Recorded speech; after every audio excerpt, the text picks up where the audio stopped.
40 দিনের বেশি যদি কেউ নাভির নিচের লোম পরিষ্কার না করেন তাহলে সেক্ষেত্রে তার সালাত কবুল হবে না, তার নামাজ হবে না। এরকম একটি মাসআলা আমাদের সমাজে প্রচলিত আছে। কোরআন হাদিসের আলোকে এটি কতটা সঠিক? নামাজ অবস্থায় ওযু চলে যেতে চায়, এমন অবস্থায় ওযু আটকে রেখে নামাজ আদায় করা যাবে কি? দাঁড়িয়ে পেশাব করলে কি গোসল করা ব্যতীত নামাজ হবে না? ছোট বাচ্চার প্রসাব গায়ে লাগলে কি নামাজ হবে? ওযুর সময় মাথায় ওড়না থাকা কি বাধ্যতামূলক? মাথার চুল কালার করা সম্পর্কে ইসলামের শরীয়ত কি বলে? পারফিউম ব্যবহার করা বৈধ হবে কি? মৃত ব্যক্তির লাশ, বিশেষ করে মহিলার লাশকে ভিডিও কনফারেন্সের মাধ্যমে দূর দূরান্তের আত্মীয় স্বজনকে দেখানো যাবে? চোখে কাজল বা আইলাইনার ব্যবহার করে নামাজ পড়লে নামাজ হবে কিনা? 4 রাকাত নামাজের বদলে 3 রাকাত পরে সালাম ফিরালে কি করণীয়? এটা পরে মনে পড়েছে।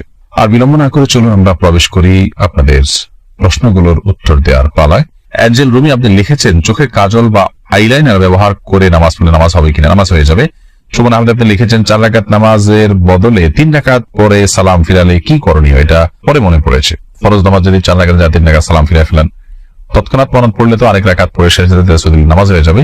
কিন্তু আপনি উঠে চলে গেছেন, অন্য কাজ করছেন, তারপরে মনে পড়েছে, তাহলে আবার আপনাকে সে সালাত আদায় করতে হবে। ইসরাজান আপনি লিখেছেন, স্বামীকে খুশি করার জন্য ফর্সা হওয়ার ক্রিম ব্যবহার করা যাবে কিনা? ফর্সা হওয়ার ক্রিম সম্পর্কে আগে আমরা বলেছি, এটা থেকে আদতেই কি পরিপূর্ণ মানুষের রং চেঞ্জ হয়ে যায় কিনা?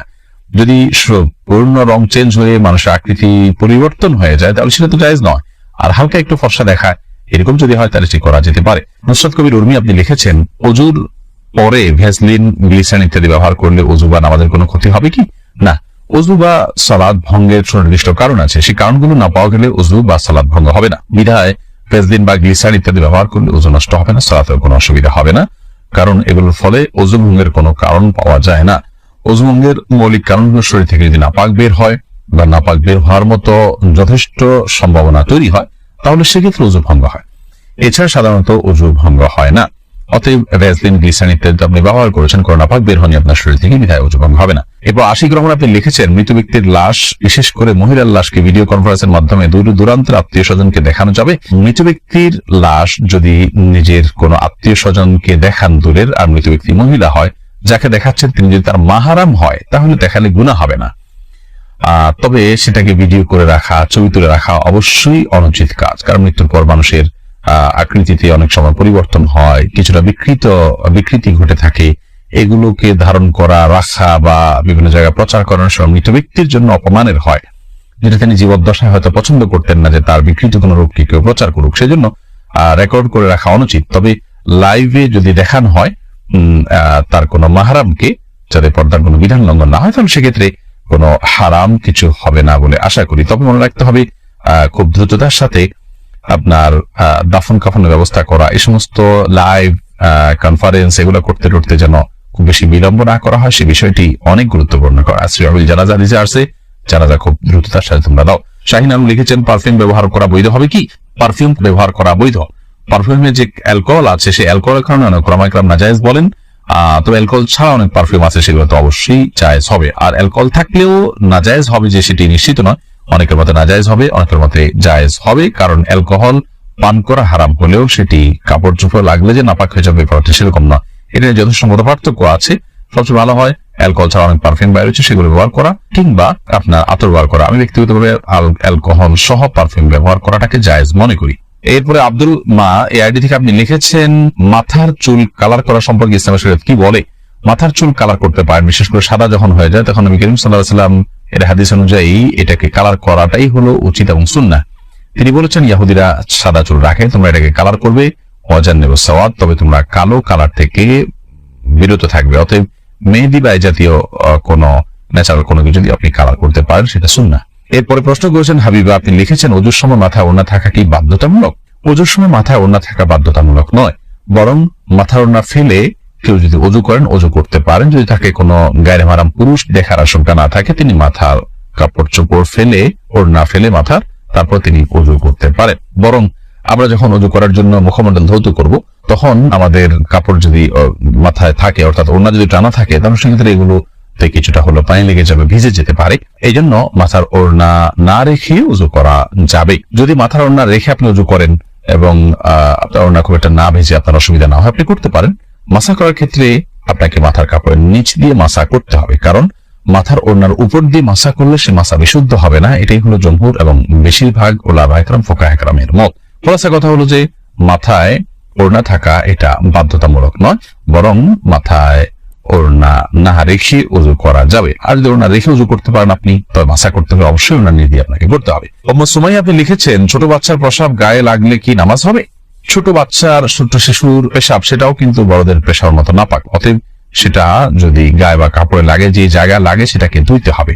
পার্থক্য এতটুকু, যদি দুগ্ধপোষ্য ছেলে শিশু হয় তাহলে তার পেশাবের ছিটা যেহেতু অনেক বেশি ছড়ায় না কন্যা শিশুর তুলনায়, এই জন্য তার পেশাবের উপর পানি ছিটা দিলে সেটা যথেষ্ট হয়ে যাবে। আর কন্যা শিশু যদি হয়, সেটা যেহেতু তার পেশাব যেহেতু একটু ছড়ানোর আশঙ্কা বেশি থাকে, এবং আরো নানা কারণে, অনেক কারণ এবং রহস্য আছে যেগুলো আমরা জানি না, তো সেগুলোর ভিত্তিতে কন্যা শিশু হলে, সেই দুগ্ধপোষ্য হলেও যে জায়গায় লাগবে তার পেশাব, সেই জায়গাটা কাপড়ের জাস্ট ওই অংশটুকু ধুয়ে নিলে পাক হয়ে যাবে। খোলাসা কথা হলো যে ছোট বাচ্চাদের পেশাব যদি কাপড়ে লাগে কিংবা শরীরে লাগে সেটা নাপাক হবে, সেটাকে পাক করার চেষ্টা করতে হবে বড়দের পেশাব থেকে যেভাবে পাক করার চেষ্টা করা হয়। তবে হ্যাঁ, দুগ্ধপোষ্য যে দুধের উপরে টিকে থাকে এরকম ছোট ছেলে শিশু হলে সেক্ষেত্রে পাকের পদ্ধতির ক্ষেত্রে কিছুটা শিথিলতা আছে, পায়ের ছিটা দিলে পাক হবে। তবে সেক্ষেত্রে ধুয়ে ফেলাটাই হলো সংশয় মুক্ত। বিশেষ করে আপনার অনেক সময় খুঁতখুঁতে স্বভাব থাকে অনেকের মধ্যে সন্দেহ থাকে, মনের প্রশান্তির জন্য পুরোটা ধুয়ে ফেললে সেটা অবশ্যই উত্তম এবং ভালো, কারণ পেশাব থেকে পরিচ্ছন্ন থাকা নির্দেশনা হাদিসে রয়েছে। এমনি সাকিব মাতব্বর লিখেছেন, নামাজ অবস্থায় উযু চলে যেতে চায়, এমন অবস্থায় উযু আটকিয়ে রেখে নামাজ আদায় করা যাবে কি?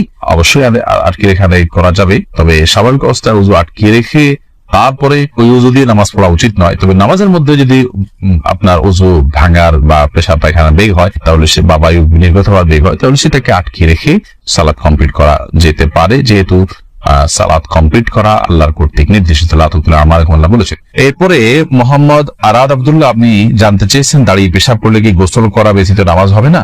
দাঁড়িয়ে পেশাব করলে যে গোসল করতে হবে এমনটি বাধ্যতামূলক নয়, বরং দাঁড়িয়ে পেশাব করার পরও আপনি গোসল ছাড়া নামাজ আদায় করতে পারেন। দাঁড়িয়ে পেশাব করতে গেলে যদি আপনার শরীরে কোথাও ছিটে ফোঁটা লাগে বা পেশাব লেগে যায়, সেই জায়গাটা আপনি ধুয়ে ফেলবেন, ধুয়ে আপনি সালাত আদায় করতে পারবেন।